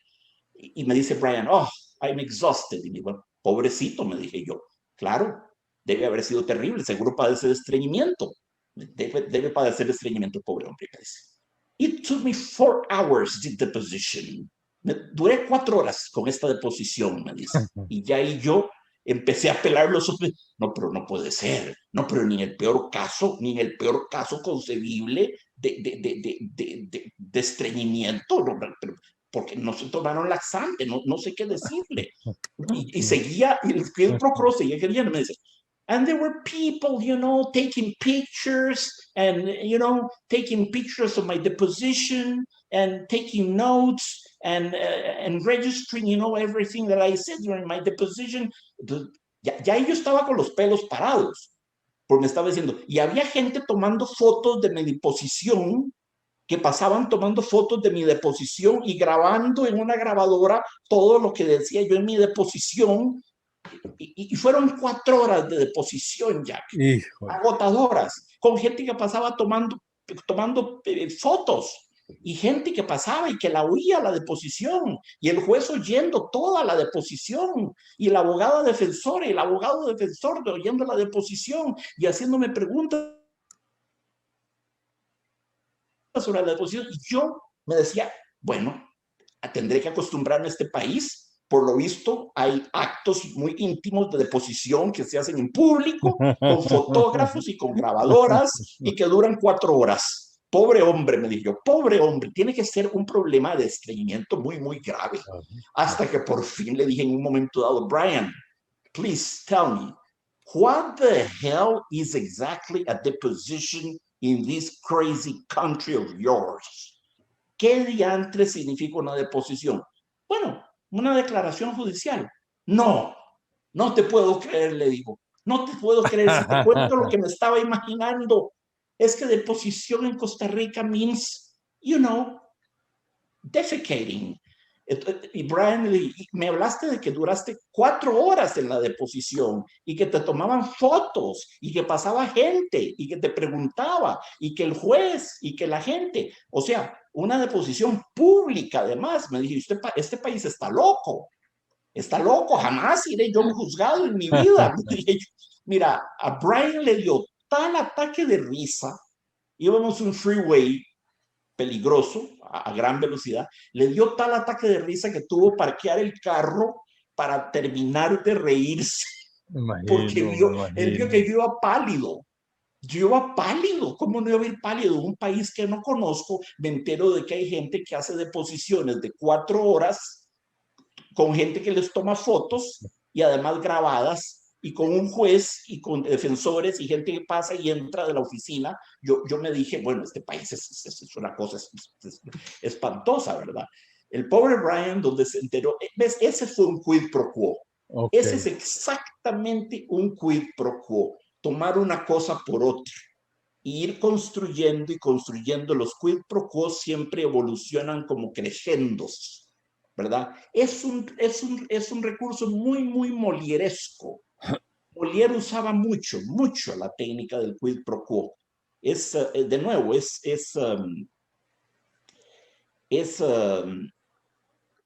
muy situacional. y Joaquín Pardavé, cuando habla del Bobby amante de su esposa, que sí fue asesinado, ese canalla, que en paz descanse, en paz descanse. No me hables más de ese canalla, que en paz descanse, pero era un canalla, pero que de Dios goce, pero era un miserable, ruin, que descanse en paz, pero era no sé qué. En esa pendulación entre la ira y los ataques de beatitud religiosa, ¿verdad?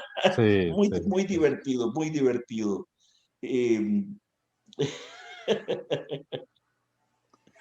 Y Cantinflas, bueno, por lo visto de este jurado he salido absurdo. ¿Quiere usted decir absuelto? Sí, bueno, absuelto o absurdo, como sea. Es lo mismo. La típica confusión, ¿verdad? He salido absurdo, perdón, absurdo. Bueno, lo que fuera. La cosa es que estoy libre, según entiendo, ¿verdad? Sí, está libre, señor, está libre. No mate perros, pero está libre. Es muy malo. La Sociedad Protectora de Animales lo puede perseguir. Bueno, pero no me van a mandar a muerte por haber matado un perro, que además estaba rabioso. Si es que por muerta la hidrofobia, muerto el perro, dice Cantinflas. Ve la pronunciación. Por muerta la hidrofobia, le metió una R donde no hay. Por muerta la hidrofobia, muerto el perro. Y invierte el dicho, ¿verdad? Por muerto el perro, muerta la rabia. Claro. Por muerta la hidrofobia, muerto el perro. Mira, es un chisporroteo, Cantinflas. Es como un geyser de ocurrencias es delicioso de verlo. Nuestro querido amigo, qué falta le hace al mundo. Qué falta le hace al mundo, Michael Anderson, el que le dirigió La Vuelta al Mundo en 80 días, fue un gran director. Dirigió Logan's Son, dirigió Las sandalias del pescador, aquella bella Ajá. película religiosa, muy Irving bella. Wallace. Sí, de Irving Wallace, Irving sí, sí, Wallace, sí, sí, sí. sí, sí, sí. Qué novelón eso. Sí, sí, sí, sí, Un sí. Bueno, novelón. esa de eso se hizo una película y Sí. la dirigió Michael Anderson, el que Trabajó dirigió Anthony Quinn. entre mil otros. Sí, Sí, sí. sí, sí, sí, Muy sí. buena, muy buena. Era muy buena, pero casi Sí, cualquier actor que me digas trabajó ahí, porque sí, era uno sí, de esos all-star cast. sí, sí, sí. Todos los cast eran estrellas, ¿verdad? Cierto, cierto. Muy divertido. Dirigió Michael Anderson las Crónicas Marcianas de Ray Bradbury. De Ray Bradbury, sí, Sí, hizo una película de las Crónicas Marcianas. Hizo varias series para la televisión sí, también. Fue un sí, director muy importante, sí. ¿no? Cantinflas, mira, Cantinflas, después de que hizo la vuelta al mundo en 80 días, pasó a ser el actor más pagado del mundo, el Hijo, actor mejor pagado del mundo, porque sucedió esto. En los países de habla inglesa ponían como actor principal a David Niven, ujú, pero en todos los países hispanoparlantes ponían como la gran estrella a Cantinflas ok, y ganaban más los hispanoparlantes que claro, los ingleses. claro, Entonces, Cantinflas terminó ganando mucho claro, más en claro, términos del billing, de la posición en el cartelón, en el afiche, claro, claro. terminó ganando mucho más que David Niven, que era un actorazo, ¿verdad? Sí, Era un sí. actorazo, David Niven, perfecto para Phileas Fogg. Eh, entonces, ese año fue el actor mejor pagado del mundo, 1956. Qué maravilla. Sí, sí, sí. Y sin embargo, Faustinito, no me llega la vuelta al mundo. No puedo decirte, ves, me siento mal porque ahí todos los críticos dicen que es una obra maestra, pero yo Ujú, no me hallo viendo a Cantinflas tan mudo. No, sí, no me siento bien, me parece que le sí, cortan las alas, sí. ¿verdad? Pero bueno, así es, así es. Eh, eh, sí, aquí que tenemos un actor formidable, ¿verdad? Desde el principio que aparece en el jardín y va a matar a Bobby, el perro, lo ves que va con la pistola al revés, va con el cañón apuntándose a sí mismo. ¿Ves si será idiota? Va con la pistola al revés y muerto de miedo, ¿verdad? Muerto de Sí, miedo con la pistola al revés. Y siempre con ese atuendo de él, ¿verdad? Qué importante es el atuendo para un cómico. Qué sí, sí, importante. sí, sí. Sea Laurel and Hardy, sea, bueno, el Chapulín Colorado, Chavo del Ocho. De esos no hablaremos nunca, No, Faustino. no, qué va, qué No, no. pereza, qué No, pereza. eso es otro nivel, es Sí, otro es otra nivel. cosa, es otra Es cosa. otro nivel, es otra cosa. Para mí ese fue un fenómeno de masas. Habría que Ujú. acudir a un psicólogo de masas para que explique cómo un humor tan primario, tan básico y tan repetitivo Y puede violento, violento, puede generar comicidad ni nada, porque era atrozmente repetitivo, ¿verdad? violento, violento. Además violento, sí, sí, sí, muy slapstick, Sí, muy del porrazo y del portazo sí, y de sí, la sí, silla y del sí. otro que cae. Pero eso no está tan mal, esos son los tres chiflados. ¿Quién va a ser más violento que los tres chiflados?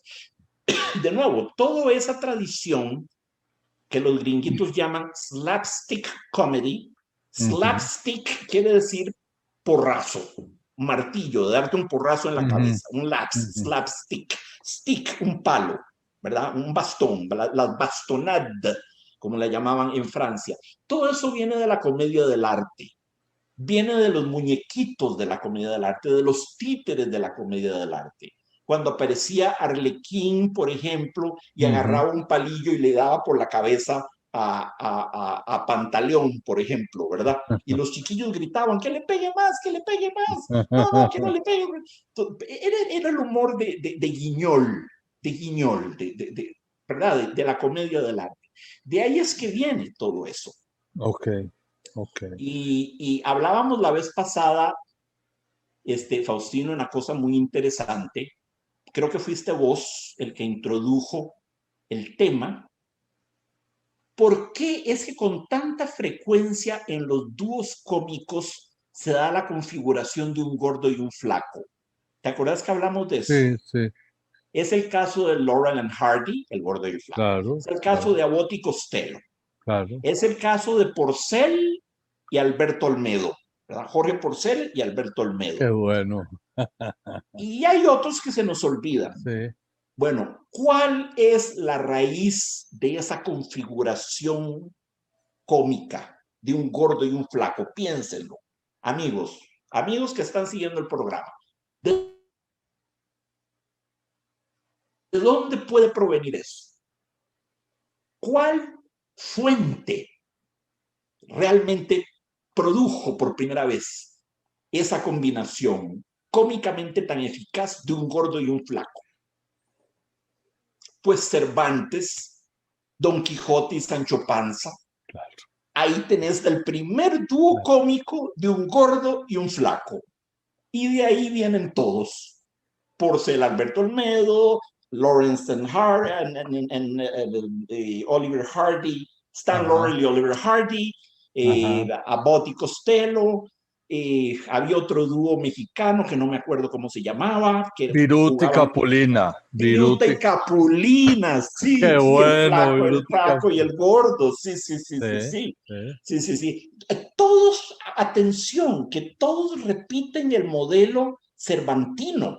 Claro. Del Quijote y su gordo sí. y torpón, pero muy cómico, escudero Sancho Panza, ¿verdad? Sí, sí. Donde normalmente el flaco es el más inteligente y el gordo es el más tontoneco, ¿verdad? Todo eso es de origen cervantino. Cervantes, entre mil otras cosas, por algo es el genio que es, creó esa configuración. Es muy interesante ver eso. Cantinflas, mira, hizo su carrera cómica en México en una época en que tuvo montones de competidores como cómicos. Ninguno le llegó ni a la uña del dedito pequeño del pie izquierdo. Estaba Tintán, Germán Valdés, Tintán. Tintán te hacía reír de vez en cuando, pero no tenía el comentario social de Cantinflas, no tenía el encanto, no te encariñabas con él. Tintán era un pachuco, en el sentido mexicano del término, el pachuco, de pantalones bombachos, que usaba cadenas de oro, ¿te acordás? Y que bailaba como era un pachucazo. Estaba también uno malísimo que se llamaba Clavillazo. Malísimo, lo cómico del mundo, es uno peor, no lo vean nunca. Amigos, no pierdan su tiempo. Nunca te Sin gustó. embargo, Faustinito, Clavillazo fue el que creó, allá en los 40, creó la expresión pura vida. Sí. Pura vida, decía cada rato, ¿verdad? Sí. Esa expresión, como tantas otras, nos la fusilamos, se la robamos a Clavillazo. Tenía también de competidor a Resortes. Resortes, el que después salió ya viejo en Mamá Soy Paquito y La Mochila Azul y todas esas cursilerías espantosas, ¿verdad? Estaba Resortes. Estaba el Loco Valdés, que era hermano de Tintán y de Don Ramón. Sí. ¿Vos sabés eso? Tintán era Germán Valdés. Germán Valdés era Tintán. Luego estaba Don Ramón, que era Valdés, hermano, y estaba el Loco Valdés. Esos tres eran hermanos. Y estaba Viruta y Capulina, por supuesto. Sí. Entonces, Cantinflas, y todas esas películas llegaban a Costa Rica. Todas.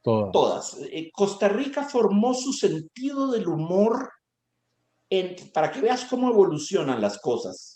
Entre los años 40 y 50, en esas 2 décadas, el humor en Costa Rica era esencialmente el humor mexicano. Cuando a Costa Rica empezaron a llegar las comedias de Jerry Lewis, la gente las detestó.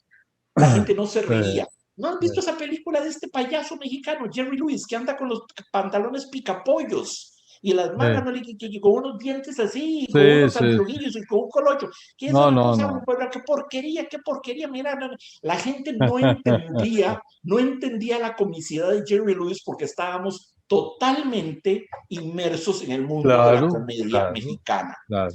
Pero llega Jerry Lewis y llega Peter Sellers y llega, qué sé yo, Robin Williams, llega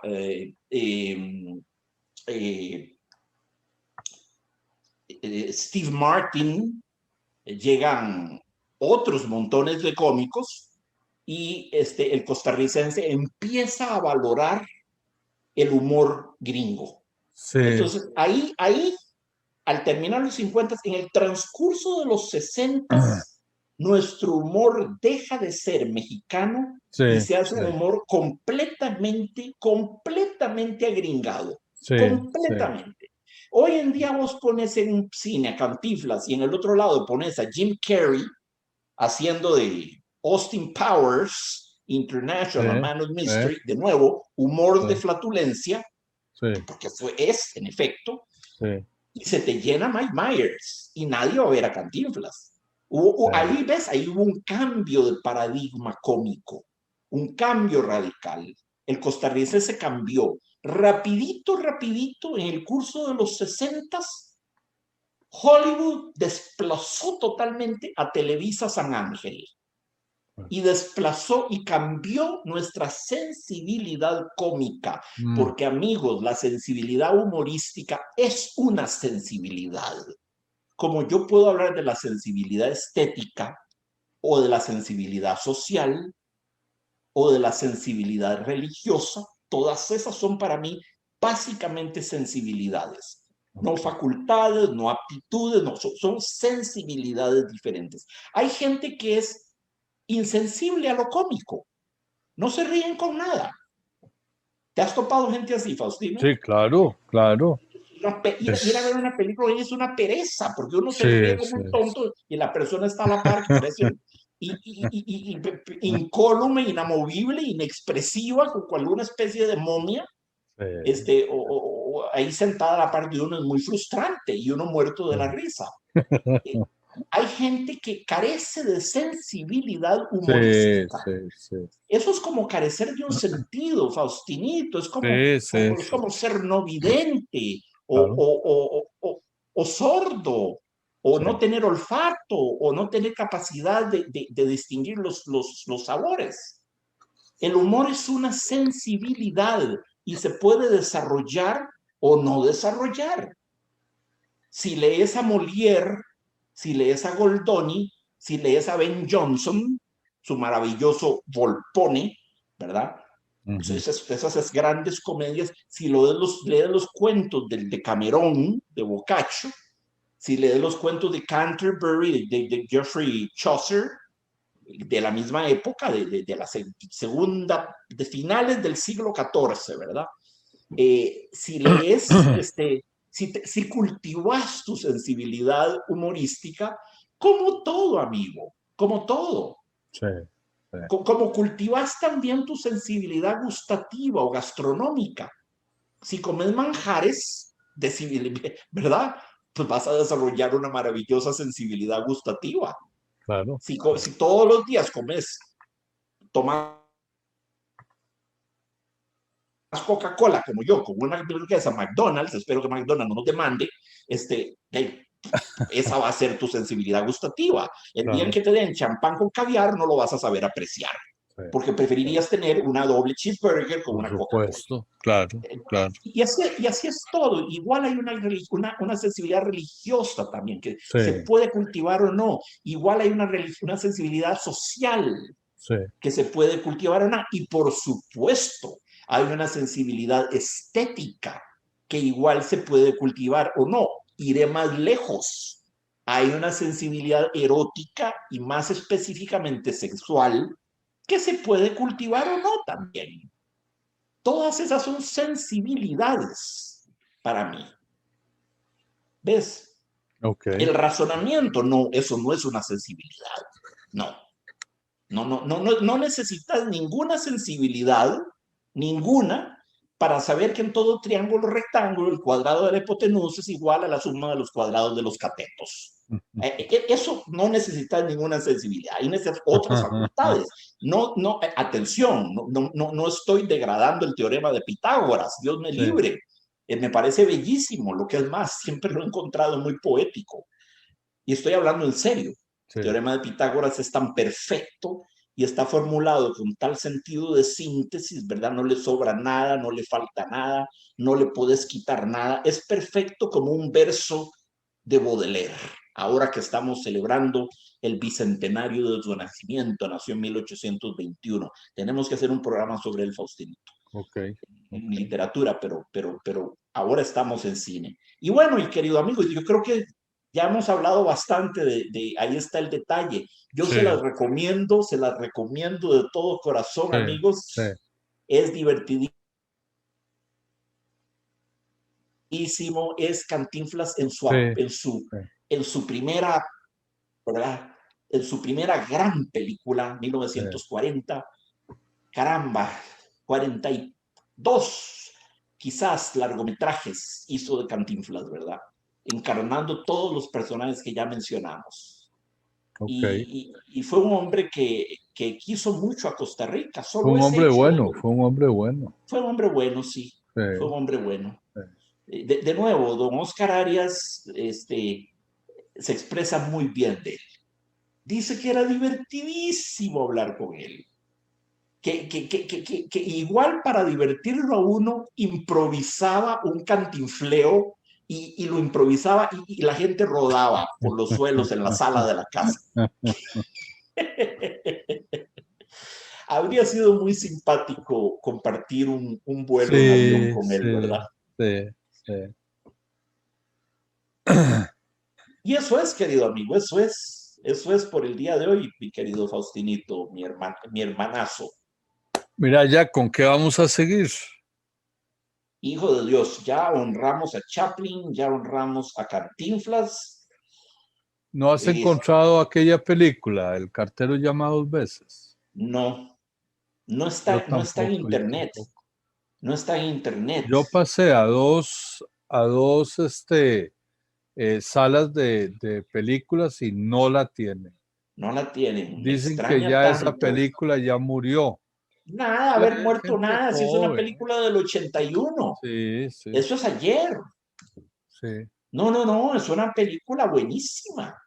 Voy a ver si... Me niego a analizar la versión de los 50, porque la versión de los 50 está muy, muy cortada por la censura. Por los famosas, ¿verdad? Pilares de la moral y la coalición para el orden moral, ¿verdad? Que aplicaban censura. Entonces, una mujer no podía hacer papel de adúltera, Dios libre. Entonces, ya con solo eso, es una versión pasada por agua. Vamos a seguir dándole búsqueda a esa película. Sí. Claro. ¿Sabes una cosa? Hoy un amigo me regaló, no sé cómo la consiguió, la película premiada de los Óscares, esto está en la boca de todo el mundo, Nomadland.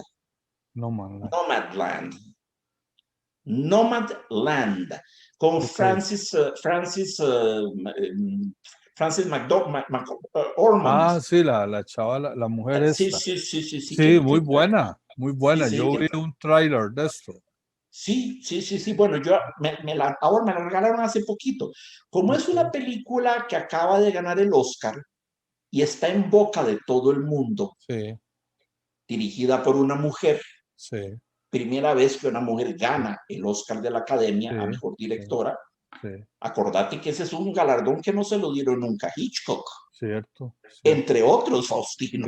Entre otros. No se lo dieron nunca a Chaplin. Nunca se lo ganó Chaplin. Entonces, ¿y ya la viste? No, la tengo ahí para verla ahora. Ok. La tengo para verla más tarde. Pero, ¿sabes cuál deberíamos de buscar, aparte de estas? Father, con Anthony Hawking. Me han dicho que esa ganó, ganó como el mejor actor. claro. Dicen que es una verdadera historia, al igual que la de esta mujer McDonald, McDormand. McDormand. Es importante que veamos esas películas y las Es traigamos importante, al sí. programa. Es importante. Perfecto, Jack. Anthony Hopkins haciendo de un hombre con demencia senil Puta. tiene que ser sobrecogedor. Mano, debe ser una vaina. Debe ser una cosa tan dolorosa. Sí. Eso es lo que temo, que sea tan dolorosa, ¿verdad? No, pero tenemos que verla y llevar la Sí. conversación a nuestros lectores. No, estoy con vos, Sí, sí. porque hasta ahora hemos hablado de películas clásicas, Claro, claro. ¿verdad? Ya, ¿qué es lo más para acá que hemos comentado? Tiburón y Moana Sí, es del sí, 75, sí. ya hace 45 años. No, pero me parece muy buena idea esa tuya que comentemos la de esta mujer. Nomadland, sí. Nomadland. Y Es que ya me la acaban de dar, ahora voy qué a verla. bueno, qué bueno. Entonces la puedo ver con todo detalle y sobre todo que por primera vez en nuestro ciclo de cine estaríamos hablando de una película absolutamente actual, ¿verdad? Bueno, voy a buscarme Father. Pues búscate Father, sí. Y si me encuentro una copia, te la paso también. Por supuesto, Claro, sí. claro. No sé si está en, bueno, pero es que no importa que esté en cartelera, con el virus yo no salgo a ningún lado, querido amigo. Entonces, no iría a ningún cine. Tengo añales de no ir al cine. Yo que amo el cine, pues lo que paso es viendo mis viejos clásicos y mis viejas películas que amo y las que tengo y las que he estudiado, ¿verdad? Sí. Okay, todo esto es importante. Amigos, vean toda la carne que le pudimos sacar a Cantinflas hoy. Vean todas las implicaciones que le encontramos al idiolecto personal de Cantinflas. Lo vinculamos hasta con el monólogo interior, hasta con el flujo de la conciencia, hasta con la escritura automática. Caray, creo que estamos haciendo un buen trabajo, Faustino. Sí, por supuesto. Por supuesto. Ya merecemos Oscars. aunque sea Oscar Vargas. El ramero de la Feria del Agricultor. Sí, está muy bien, me parece muy bien. Muy buenas noches, Jack. Igualmente, mi hermanazo, igualmente. Un gran abrazo, mi hermano. Ahí decidimos y pronto volvemos con nuestra película para comentarla. Pura vida. Y diviértanse con Cantinflas, no, diviértanse plenamente. Excelente. Porque la intención de todos estos comentarios es muy simple. Sí. La intención es para que ustedes, oyentes, disfruten más de estas películas. Eso es todo. Sí. Por eso yo les doy elementos de juicio, para que gocen más de ella. Claro, eso es lo que hacemos. Cierto. Esa es nuestra humilde función aquí, ya que no somos actores, ni directores, ni camarógrafos, ni guionistas, ni nada. No somos nada. La vida con vos, ¿ah? ¡Qué vida con vos, güey! Adiós. Querido amigo, hasta la próxima.